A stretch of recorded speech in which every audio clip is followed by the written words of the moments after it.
Welcome back. It's a first of its kind in British Columbia. New research out of the province used machine learning and artificial intelligence to identify potential victims of human trafficking. The study looked at sex work ads in BC and found 40% of them pointed to human trafficking and child exploitation.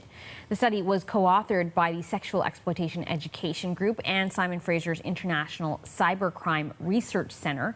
It looked at new ways to detect human trafficking online. Machines were trained to identify keywords and phrases that could point to trafficking. Experts say most victims are lured online and prevention tools are essential. Predators usually target high school students and young people living on the streets. Tiana Sharifi is one of the co-authors of that study. She's an expert in anti-human trafficking and sexual exploitation, and she's also the founder of the group Sexual Exploitation Education. She's in Vancouver tonight. Hi, Tiana. Thanks for being with us. Thank you for having me. Talk to me a little bit about why this research was so important and why it's so difficult to get accurate data on human trafficking and just how prevalent it is in Canada. Definitely. You kind of answered the first question, which is that this research is so critical because it's very difficult for us to have concrete numbers on how frequently human trafficking is occurring, how prevalent it is in our communities. And this was just research-based evidence that it is hiding in plain sight. So what we found is that we're actually seeing a pretty large majority of ads that are on very commonly known escort service websites being indicative of trafficking, especially trafficking of minors, not just in BC, but also within Canada. So now the question becomes, how do we use this information and this technology to help victims and to combat human trafficking? Yeah, so the hope is, of course, that law enforcement agencies can use this tool because these web crawlers now can actually flag in real time when a human trafficking post is posted and let law enforcement officers know. But even more importantly, at least in my personal belief, even more importantly, this is actually going to assist us in bringing about more awareness to the community that human trafficking does happen in Canada and that it happens within the same industry as consensual sex workers. And so we really need to look at both ends of this issue and all people involved. Right. You touched on something I want to ask about, but let me just go back for a second. How do we know how accurate this AI data is, and how are we able to understand, based on the sort of search words that they use, whether this is a true reflection of what's happening?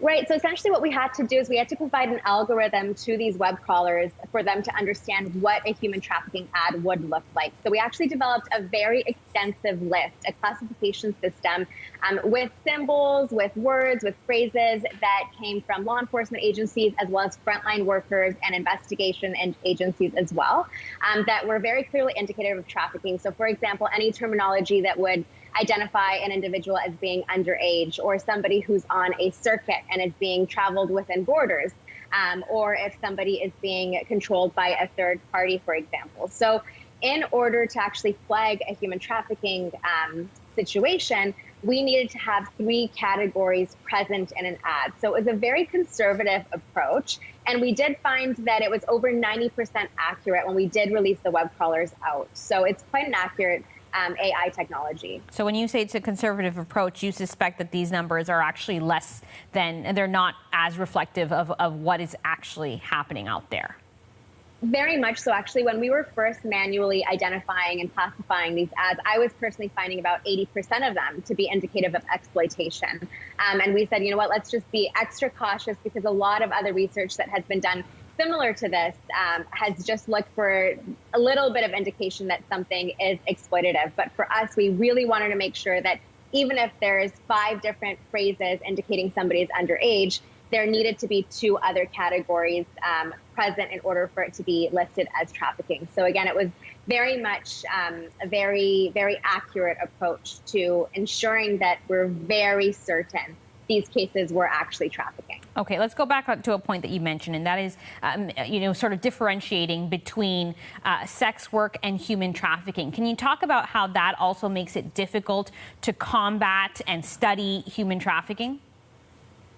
Yeah, so there tends to be a dichotomy right now where if you're anti-trafficking, you can't really necessarily be sex worker rights and about sex work safety. And, you know, there is space to have a conversation about all of this, because what we're seeing, especially with this research, is that there is evidence that trafficking does occur within the same industry as prostitution and consensual sex workers. So when we're saying a sex worker, we are implying that that individual is giving consent.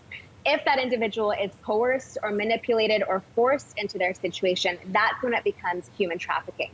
So while we don't want to conflate the two, we also want to acknowledge they do occur. They are bought and sold within the same industry and to the same people. I'm almost out of time, but I want to ask you about actually convicting folks who are, the human traffickers.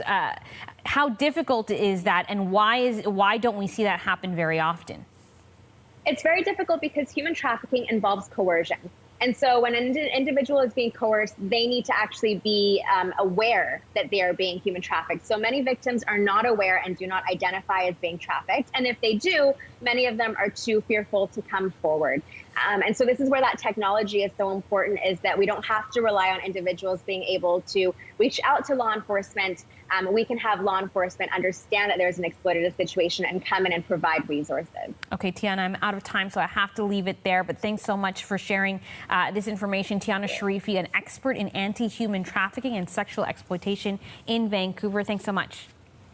Thanks.